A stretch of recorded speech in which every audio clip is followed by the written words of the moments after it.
ثلاثۃ لا یستخف بحقہن الا منافق، تین لوگ ایسے ہیں کہ جن کے حق کو منافق کے علاوہ کوئی ہلکا نہیں جانتا۔ وہ تو تین چیزیں تھیں جو پیچھے ساری گزری، یہ تین لوگ ہیں کہ جن کے حق کو منافق کے علاوہ کوئی ہلکا نہیں جانتا۔ وہ کون کون سے؟ ذو الشیبۃ فی الاسلام، جس نے اسلام میں بڑھاپے کو پا لیا، جو بوڑھا ہوا، بوڑھے کے حق کو منافق نہیں جانتا، باقی ہر مومن جانتا ہے کہ اس کا حق کیا ہے اور اس کی تعظیم کرتا ہے۔ امام ابو نعیم نے لکھا ہے جو شخص 80 سال کی عمر میں انتقال کرتا ہے، اللہ تعالیٰ اس کے بڑھاپے کا حیا کرتے ہوئے بغیر حساب کے جنت عطا فرماتا ہے، اور جو شخص 90 سال کی عمر میں انتقال کرتا ہے، اللہ تعالیٰ اس کے بڑھاپے کا حیا کرتے ہوئے اس کو قیامت کے دن حق شفاعت عطا فرمائے گا۔ تو بخشا ہوا ہی ہے، اب جس کی تو چاہتا ہے اس کی بھی سفارش کر دے، اس کو جنت میں لے جائے۔ یہ اللہ کا خاص کرم ہوگا بوڑھے کے اوپر۔ حضرت بایزید بسطامی کہتے ہیں انتقال کے بعد کسی کو خواب میں ملے 72 سال کی عمر میں انتقال ہوا تھا، تو کسی نے کہا کہ سناؤ کیا حال ہوا؟ کہا اللہ نے کرم کر دیا۔ کہا کیسے؟ کہا جب میں اس کے روبرو پیش ہوا نا تو اللہ تعالیٰ نے مجھے فرمایا اے بوڑھے بتا میرے پاس کیا لے کر آیا ہے، اے بوڑھے بتا میرے پاس کیا لے کر آیا ہے۔ تو میں نے عرض کی مالک بادشاہوں کی دہلیز پہ اگر کوئی فقیر آئے تو بادشاہ یہ تو نہیں پوچھا کرتے کیا لے کر آئے ہو، بادشاہ تو فقیروں کو یہی پوچھتے ہیں کیا لینے آئے ہو۔ میں لے کر کچھ بھی نہیں آیا، تیری رحمت لینے آیا ہوں۔ اللہ تعالیٰ نے بغیر حساب کے میری مغفرت فرما دی۔ تو بوڑھے کی عزت اور تکریم یہ ایمان کی علامت ہے، اور جو بوڑھے کی عزت نہیں کرتا ہے وہ منافق ہوگا۔ وذو العلم، اور دوسری بات علم والا شخص، عالم شخص اگر بھٹک بھی جائے نا تو پھر بھی اس کی قدر کرو اور اس کے لیے دعا کرو کہ اللہ اس کو ٹھیک کر دے۔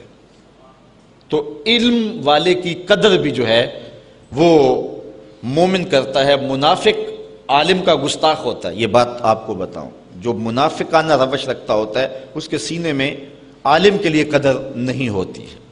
اور عالم وہ بابرکت ہستی ہے کہ حضور علیہ السلام نے فرمایا کہ عالم کے لیے کائنات کی ہر شے حتی الحیتان فی البحر، یہاں تک کہ سمندر کے اندر جو مچھلیاں ہیں وہ بھی اس کی زندگی کی دعا مانگتی ہیں۔ یہ کتنی بڑی بات ہے، اور میں کہتا ہوں اس سے بڑی بات کیا ہوگی کہ حضور نے فرمایا العلماء ورثۃ الانبیاء، علماء نبیوں کے وارث ہیں۔ کتنی بڑی بات حضور نے فرمائی۔ سلطان محمود غزنوی اس حدیث پہ یقین نہیں رکھتا تھا، وہ کہتا تھا کہ شاید یہ علماء نے خود نہ حدیث گڑی ہوئی ہو کہ یہ علماء نبیوں کے وارث، اتنا بڑا اعزاز۔ دوسرا شک اس کو اپنے باپ کے بارے میں تھا، سلطان سبکتگین ہے یا کوئی اور۔ تیسرا اس کو شک قیامت کے بارے میں رہتا تھا۔ یہ ابتدائی زندگی کے حالات ہیں۔ ایک دن بادشاہ نکلا، آگے خادم سونے کا شمع دان لیے چل رہا ہے، اس نے ایک طالب علم کو دیکھا کہ وہ مدرسے میں سبق یاد کرتا ہے، مدرسے کی لالٹین میں تیل نہیں ہے، بھولتا ہے تو کتاب اٹھا کے ایک ہندو بنیے کی دکان پہ جا کے وہاں جلتے ہوئے گیس کی روشنی میں کتاب دیکھتا ہے، پھر آ کے یاد کرتا ہے، بھولتا ہے تو پھر جاتا ہے۔ بادشاہ نے پہلی مرتبہ تڑپ دیکھی تھی، دل پسیجا، وہ سونے کا شمع دان طالب علم کو دے دیا۔ طالب علم راضی ہوا تو اللہ کے رسول بھی راضی ہو گئے۔ بادشاہ واپس آیا، سویا مقدر جاگے، آقا کی زیارت نصیب ہوئی۔ اب سنو حضور علیہ السلام نے کیا فرمایا۔ فرمایا اے سبکتگین کے بیٹے محمود، آج تو نے میرے ایک وارث کی قدر کی ہے، کل قیامت کے دن میں تیری شفاعت کروں گا۔ حضور نے ایک جملہ ارشاد فرمایا، 3 شک بھی دور کیے، جنت کی بشارت بھی عطا فرمائی۔ تو یہ علماء کے لیے یہ کافی ہے کہ وہ حضور علیہ السلام کی جان نشینی کا اعزاز رکھتے ہیں۔